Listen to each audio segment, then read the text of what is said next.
दोस्तों, जब से मैंने इस्लामिक गोल्डन एज के बारे में पढ़ना स्टार्ट किया है तब से मुझे खुद पर अफसोस हो रहा है कि मैं किस अंधेरे में जी रहा था। दोस्तों, हम सब मुसलमानों को अपने आप पर अफसोस करना चाहिए, क्योंकि हमें ये तक नहीं पता है कि हमारे बाप दादाओं ने, हमारे पूर्वजों ने इस दुनिया के लिए क्या क्या किया है।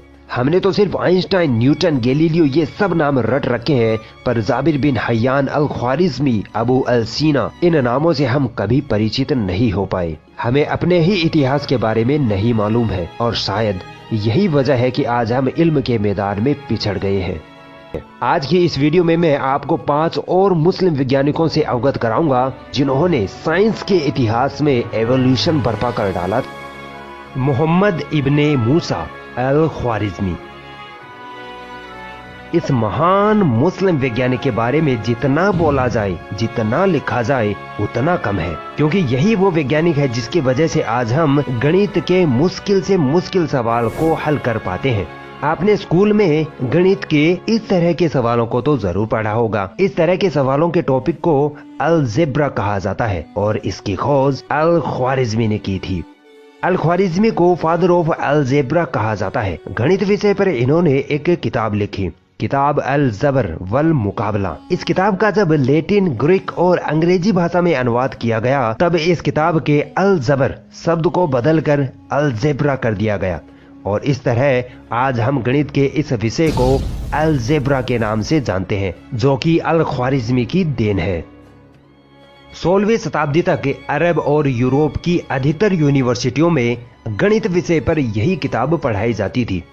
दोस्तों, अगर मैं ये कहूँ कि बिना अल ख्वारिज़मी के आज कंप्यूटर की खोज ना होती तो शायद मैं गलत नहीं होऊंगा, क्योंकि कोई भी कंप्यूटर बिना एल्गोरिदम के नहीं चल सकता और इसी एल्गोरिदम सिस्टम की खोज अल ख्वारिज़मी ने 1000 साल पहले ही कर ली थी। लैटिन भाषा में अल ख्वारिज़मी को एल्गोरिदमी कहा गया और इसी से बना एल्गोरिथम। अल ख्वारिज़मी ने एस्ट्रोनॉमिकल टेबल्स पर खूब काम किया। मैथमेटिक्स के साथ साथ ये एस्ट्रोनॉमी और जियोग्राफी में भी काफी माहिर थे। अबू अल कासिम अल ज़हरावी। जैसा कि दोस्तों मैंने पिछली वीडियो में बताया था कि अंग्रेज मुस्लिम वैज्ञानिकों के नाम बिगाड़ दिया करते थे ताकि उनको और उनके आविष्कारों को छुपाया जा सके। ऐसा ही इस मुस्लिम वैज्ञानिक के साथ भी हुआ। अंग्रेजों ने इस मुस्लिम वैज्ञानिक का नाम अबू अल कासिम से बिगाड़कर एल्बुकेसिस कर डाला। स्पेन में पैदा हुए इस मुस्लिम साइंटिस्ट ने चिकित्सा के क्षेत्र में एक इनकलाब बर्पा कर डाला था। ये वो वैज्ञानिक थे जिन्होंने दुनिया में सबसे पहले सर्जरी करने का तरीका इजाद किया। इनको फादर ऑफ मॉडर्न सर्जरी कहा जाता है। अगर ये मुस्लिम वैज्ञानिक ना होते तो आज बड़े बड़े डॉक्टर किसी मरीज की सर्जरी या ऑपरेशन करने में असमर्थ होते। इन्होंने मरीज की सर्जरी के लिए ऐसे ऐसे टूल या औजार बनाए जो आज भी हमारे हॉस्पिटल्स में ऑपरेशन के दौरान इस्तेमाल किए जाते हैं।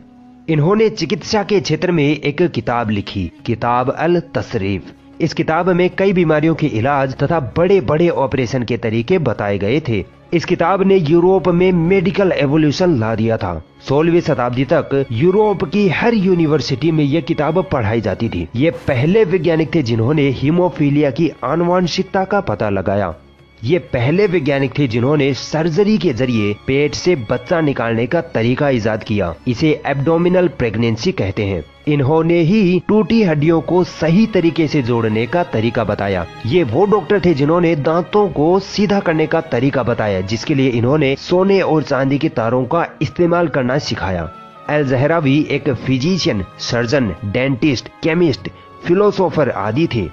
मगर अफसोस, दुनिया के इस सबसे बड़े डॉक्टर को आज मुस्लिम उम्मा भुला चुकी है। इब्ने अल हैशम। ये वो वैज्ञानिक थे जिनको वैज्ञानिकों का वैज्ञानिक कहा जाए तो गलत ना होगा। इनको ऑप्टिक्स का जनक कहा जाता है। ऑप्टिक्स यानी प्रकाशिकी। यह भौतिक विज्ञान की एक महत्वपूर्ण शाखा होती है जिसमें प्रकाश के बारे में अध्ययन किया जाता है। दोस्तों अल हैशम से पहले के वैज्ञानिकों का ये दावा था कि जब आंखों से रोशनी निकलती है और किसी वस्तु पर पड़ती है तब हमें वो वस्तु दिखाई देती है, मगर अल हैशम ने इस दावे को खारिज किया और बताया कि आंखों से रोशनी नहीं निकलती, बल्कि रोशनी देने वाली किसी चीज जैसे सूरज या लैंप से जब रोशनी निकलती है तो वो रोशनी किसी वस्तु से टकराकर हमारी आंखों पर पड़ती है, तब हमें वो वस्तु दिखाई देती है। दोस्तों आज की मॉडर्न साइंस भी अल हैशम के इस दावे को सही साबित करती है। अल हैशम ने बताया कि जब किसी बंद कमरे में एक छोटे से छेद के जरिए रोशनी कमरे में आती है तो बाहर के दृश्य का कमरे में उल्टा अक्ष बनता है। अल हैशम ने इस पर खूब एक्सपेरिमेंट किए और ऐसे दुनिया के सबसे पहले कैमरे का आविष्कार हुआ, जिसे पिन होल कैमरा कहा जाता है। आज के डिजिटल कैमराज अल हैशम के सिद्धांतों पर ही बनाए जाते हैं। ऑप्टिक्स यानी प्रकाशिकी पर इन्होंने एक किताब लिखी, किताब अल मनाजिर, जो दुनिया की पहली किताब थी जो ऑप्टिक्स पर लिखी गई, जो 17वीं ईस्वी तक दुनिया की हर यूनिवर्सिटी में पढ़ाई जाती थी। अल हैशम ने एस्ट्रोनॉमी पर खूब काम किया। ये मैथमेटिशियन थे, पॉलीमैथ, फिलोसोफर, थियोलॉजिस्ट थे और मेडिसिन के क्षेत्र में इनका बहुत बड़ा योगदान रहा है। इब्ने सीना, ये एक ऐसे वैज्ञानिक थे जिनको हर फील्ड का नॉलेज था, यानी ये पॉलीमैथ थे। इनको philosophy, astronomy, chemistry, physics, geography, geology, psychology, theology, logic और मैथमेटिक्स का इस तरह इल्म था कि इस इल्म में इनका कोई सानी न था। मगर इन सब से ज्यादा हटकर इनको चिकित्सा के क्षेत्र में महारत हासिल थी, और इतनी महारत हासिल थी कि चिकित्सा के क्षेत्र में इन्होंने 40 से ज्यादा किताबें लिख डाली, जिनमें से अधिकतर किताबें बीमारियों के इलाज व दवाइयों पर थी। चिकित्सा के क्षेत्र में लिखी किताबों में से 2 किताबें, द बुक ऑफ हीलिंग और द कानून ऑफ मेडिसिन, ये 2 किताबें इतनी ज्यादा मशहूर हुई कि यूरोपीय वैज्ञानिकों ने इनको एनसाइक्लोपीडिया ऑफ मेडिकल का दर्जा दे डाला, और 16वीं-17वीं शताब्दी तक ये यूरोप की हर यूनिवर्सिटी में पढ़ाई जाती थी। इब्ने सीना को फादर ऑफ मॉडर्न मेडिसिन का दर्जा हासिल है। ये वो माहिर वैज्ञानिक थे जिन्होंने बताया कि किस तरह हमारा दिमाग हमारे पूरे शरीर को कंट्रोल करता है। अल जजारी, पूरी दुनिया ये मानती है कि मशीनों ने हमारे जीवन को बहुत आसान बना दिया है, खासकर वाहनों और बहुत सारी मशीनों के इंजन में 2 चीजें सबसे खास होती हैं, कैमशाफ्ट और क्रैंकशाफ्ट। इन दोनों के बिना कोई इंजन चल ही नहीं सकता है। अब हैरान कर देने वाली बात यह है कि इन दोनों उपकरणों का आविष्कार एक मुस्लिम वैज्ञानिक अल जजारी ने किया था।